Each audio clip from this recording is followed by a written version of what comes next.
कोई दुख विपत्ति नहीं है।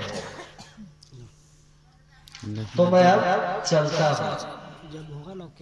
तो माता कुंती क्या कहती है, हे कृष्ण, मेरे जीवन में जब तक दुख था,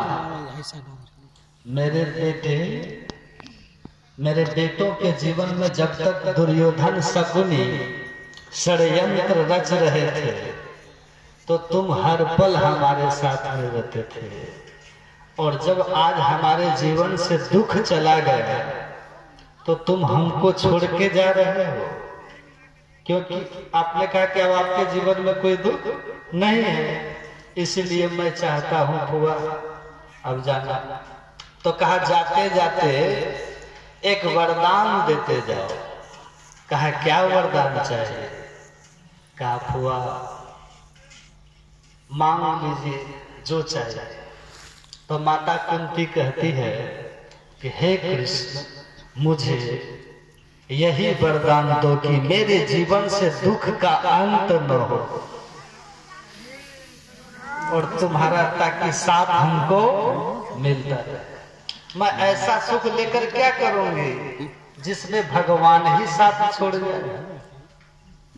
जिस सुख में भगवान साथ छोड़ जाते हो, अगर दुख में ही भगवान साथ थे, तो तुम मुझे वरदान यही दो कि मेरे जीवन से दुख का अंत ही न हो, और तुम्हारा साथ हमको नहीं छूटे। यह दुनिया के किसी भी ग्रंथ में किसी भी व्यक्ति के द्वारा ऐसा वरदान नहीं मांगा गया जो माता कुंती ने भगवान कृष्ण से कही थी कि आप हमको दुख दे दे, लेकिन साथ रहो। वो सुख नहीं चाहिए जब आपका हम साथ छोड़ देते हैं। तो संसार में कबीर साहब कहते हैं कि अगर दुख ईश्वर का स्मरण कराए, हमारे वृत्ति को परमात्मा से जोड़े, तो वो दुख अच्छा है। और जो सुख हमको परमात्मा से दूर कर दे, वो सुख दुख रूप है। इसीलिए हनुमान जी कहते हैं कि विपत्ति का क्षण समझो, उस सुख को विपत्ति ही समझो जिस सुख में आप ईश्वर को भूले हुए हैं, ईश्वर का नाम भूले हुए हैं, भगवान का स्मरण हो, भगवान की चर्चा हो।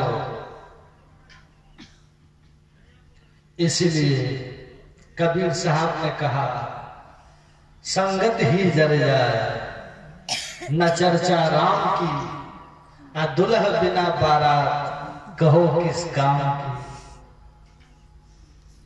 कबीर साहब कहते हैं कि वो सत्संग, ऐसे लोगों का संग जल जाए, समाप्त हो जाए, हमारे जीवन, ऐसे लोग हमारे जीवन में न रहे जिन लोगों का संग से भगवान की चर्चा न हो, जिस संग में ईश्वर चर्चा नहीं,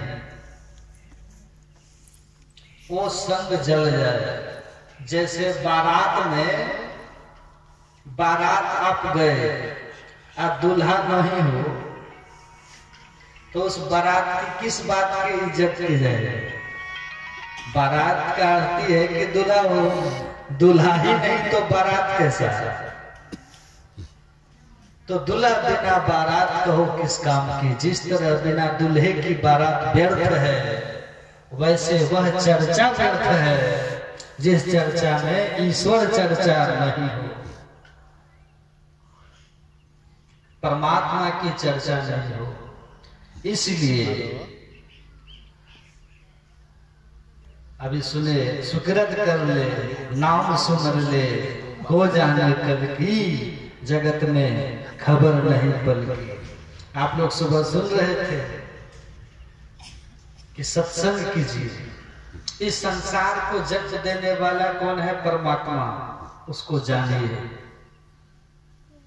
मानव जीवन का लक्ष्य है, क्योंकि जो ईश्वर को नहीं जानते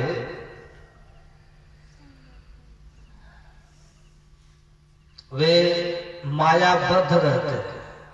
और आप लोग स्तुति में सुने होंगे कि मायाबद्ध जीव, पढ़ते ना लोग, आवागमन के चक्र में पड़ा रहता है। इस प्रकार रहना सब जीव के दुखों का कारण, जीव के सब दुखों का कारण माया का बंधन है। बंधन आपको दिखता नहीं है, दिखता है। एक संत थे, मौलाना रूम नाम था, संत थे। वो अपने कुछ शिष्य लोगों के साथ रास्ते से कहीं जा रहे थे। एक किसान अपनी गाय बेच दिए थे और दूसरे किसान खरीद के दूसरे गांव ले जा रहे थे। तो नए मालिक के साथ गाय जाना नहीं चाहती थी। अपरिचित के साथ किसी को सुख नहीं महसूस होता है, तो गाय जाना नहीं चाहती थी। तो रस्सी पकड़ के जबरदस्ती खींच के ले जा रहा है, बीच बीच में डंडे से मारता था। संत ने अपने शिष्यों से पूछा, मौलाना रूम ने, कि अच्छा ये बताओ कि इसमें कौन बंधन में है और कौन मुक्त है, बताओ। तो शिष्य लोगों ने कहा कि गाय बंधन में है क्योंकि उसके गले में रस्सी है, और गाय जहां नहीं चाहती है जाना वहां भी उसकी मजबूरी है। कैदी के हाथ में हथकड़ी है, वो चाहता है कि हम जेल जाएं, लेकिन उसको मजबूर है, इच्छा के विरुद्ध उसको जाना पड़ता है। इसीलिए कैदी बोलते हैं बंधन में है, हथकड़ी में है।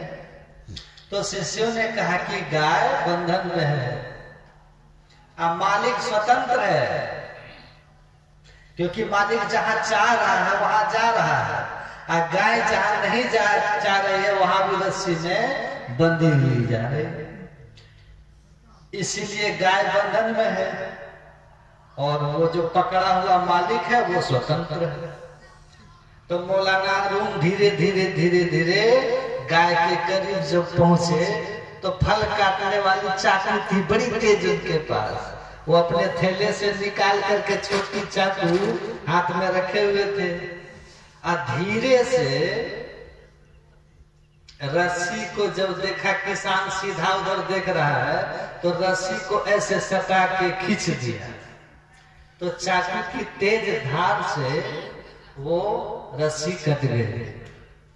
रस्सी कट गई। रस्सी कटते गाय तो भागी, गाय भागी।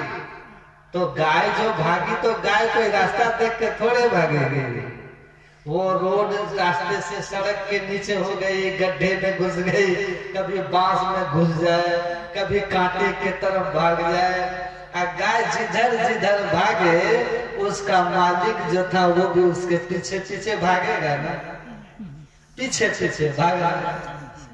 अब गाय को जहां इच्छा हो वो जा रही है, इसको गाय के इच्छा के हिसाब से जाना पड़ रहा है। तो मौलाना रूम कहते हैं, संत कहते हैं मौलाना रूम, कि बेटा अब तुम लोग बताओ कि बंधन में कौन है और मुक्त कौन है। तो जब सुना कि बंधन में कौन है मुक्त कौन है, तो शिष्य लोग कहता है कि बंधन तो कहीं दिखाई नहीं दे रहा। तो कहा बंधन दिखाई नहीं दे रहा तो गाय तो अपनी इच्छा से भाग रही है, जो मन करे तो बांस में भाग जाएगी, मन करता है तो गड्ढे में भाग जा रही है, खेत में कभी सड़क पर। और ये क्यों उसके पीछे पीछे भाग रहा है? जिधर गाय जा रही है उसको जाना पड़ रहा है। क्या ये चाहता है कि हम गड्ढे में जाए, लेकिन गाय ले जा रही है? ये चाहता है कि हम बांस में घुसे, लेकिन गाय घुसा रही है। तो इच्छा के विरुद्ध तो इसको जाना पड़ रहा है, गाय अपनी इच्छा से घूम रही है। तो कहा कि जी जी बंधन तो दिख नहीं रहा है, लेकिन यह उसके पीछे पीछे भाग रहा है।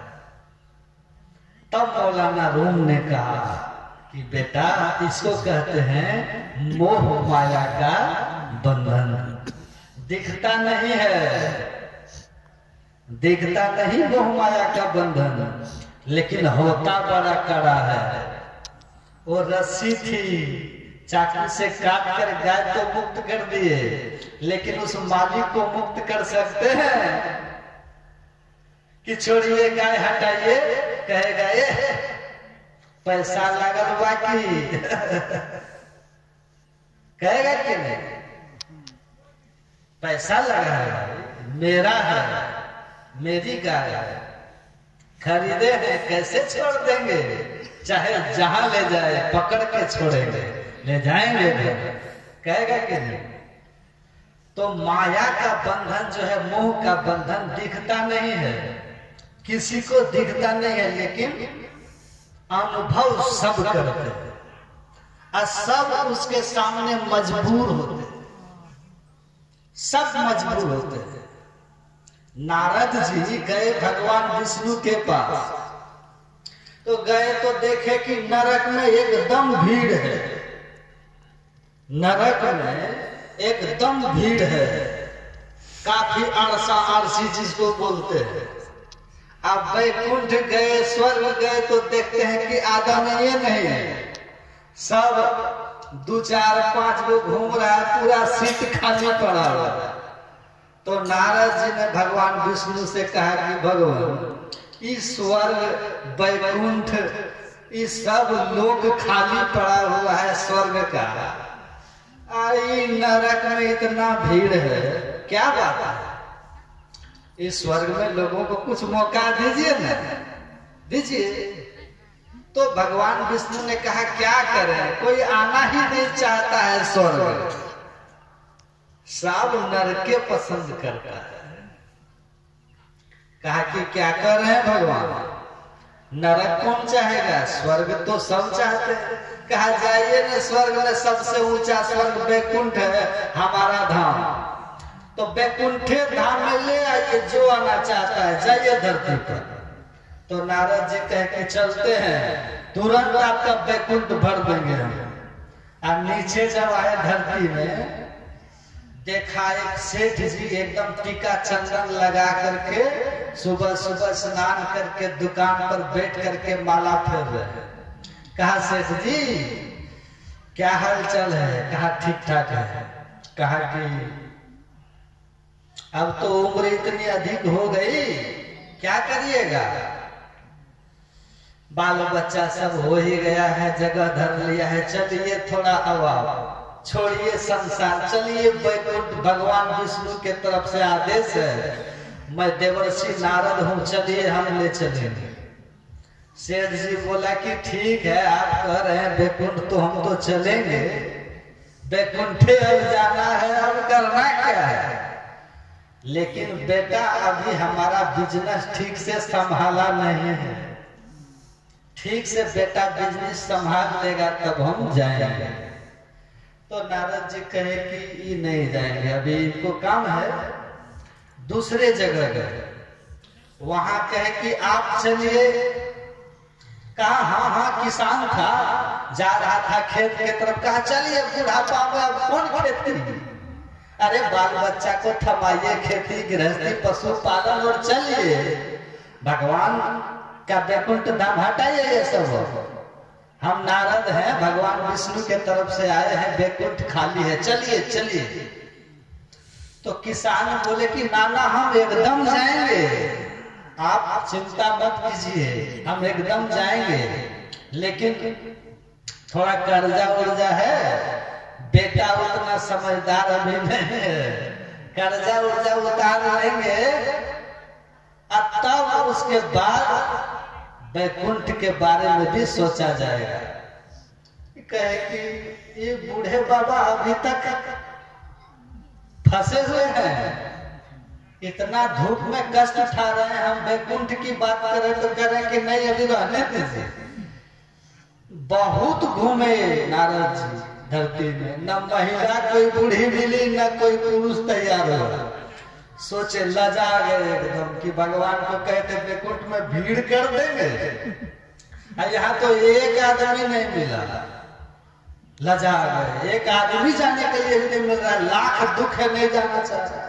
तो ऐसे ही गांव से गुजर रहे थे, जैसे चौक है ना यहाँ चौक जैसे है, तो वहां देखते हैं कि एक बूढ़ा को एक नौजवान मार रहा है, 4-5 थाप मार दिया, पैसा छीन लिया। अब उसके बाद बूढ़ा कहता है भगवान हमको उठा लीजिए, यही दिन दिखाने के लिए रखे थे। सब इज्जत चौपट हो गया। कहा क्या हो गया? नारद जी पूछे क्या हो गया इज्जत चौपट? क्या हो गया, क्या हो गया? नारद जी को आस जगी कि चलो कम से कम एक आदमी मिल गया है जो कहता है कि भगवान हमको उठा दीजिए। अब दुनिया को क्या मुंह दिखाएंगे, लोग क्या कहेगा? नारद जी पूछे क्या बात है, क्या बात है? कहा कि मेरा पोता है, गलत आदत में पढ़ करके जुआ शराब नशा पड़ गया है इसको। हम पहले नौकरी करते थे बाबा, रिटायर हो गए हैं, पेंशन मिला था। आज पेंशन उठा के हम जा रहे थे कि घर कुछ काम हम करेंगे, आ करके पैसा मांगने लगा। हम जानते थे कि ये जुआ शराब में खर्च कर देगा, हम नहीं दे रहे थे पैसा। तो पोता हमको मारने लगा, अब मार करके पैसा भी छीन लिया और चला गया। बताइए, जिन लोगों के लिए हम इतना किए वही पोता आज पीट लिया। अब हम जीने का इच्छा नहीं है। हे भगवान कहिया उठाइएगा, कब उठाइएगा? अब हम चले जाएंगे। नारद जी कहे आप चिंता मत कीजिए, हम देवर्षि नारद भगवान विष्णु ने कहा कि वैकुंठ में भीड़ खाली पड़ा हुआ है, जो भी आना चाहे उसको लेके आइए। बड़ा अच्छा हुआ, आपका पीछे का किया हुआ क्या है क्या नहीं है भगवान का आदेश है वैकुंठ के लिए। चलिए छोड़िए, अब वैकुंठ चलते हैं। पोता मार दिया आपको, पब्लिक में भड़का दे रहे हैं उसको कि बड़ा जल्दी निकल ले, एक भी साथ हो जाए तो हमारी इज्जत रह जाए। जल्दी चलिए, जल्दी चलिए। आप क्या कीजिएगा रह के दुनिया में चौक चौराहा पर पोता सबके सामने पीट दिया। अब आप दुनिया में मत रहिए, दुखी रहिएगा। नारद जी का उपदेश सुन करके बूढ़ा भड़क गया, कहा कि दिमाग खराब है।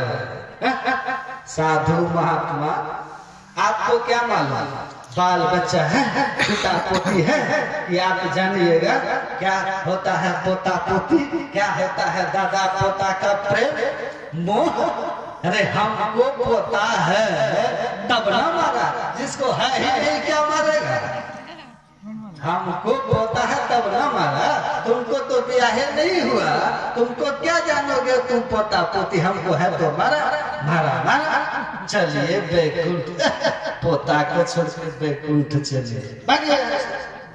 नारद जी के धन है प्रभु आपकी माया, चौक पर पिटाता है लेकिन फिर भी वैकुंठ नहीं जाता है। तो माया का जो बंधन है ना, बड़ा कठिन रहता है। इसी के कारण दुनिया में बड़ा गंजन है। तो महापुरुष लोग कहते हैं कि ये जो जब तक माया का बंधन रहेगा ना, दिखता नहीं है लेकिन बड़ा कष्ट देता है। देखिएगा, बेटा गिर गया, चोट बेटा को लगा है, वो रो रहा है कि नहीं रो रहा, माँ ये पहले रोना शुरू कर देगी। अरे चोट तो बेटा को लगा, माँ क्यों रो रही है? बच्चे का मोह है, उसको मोह है ना।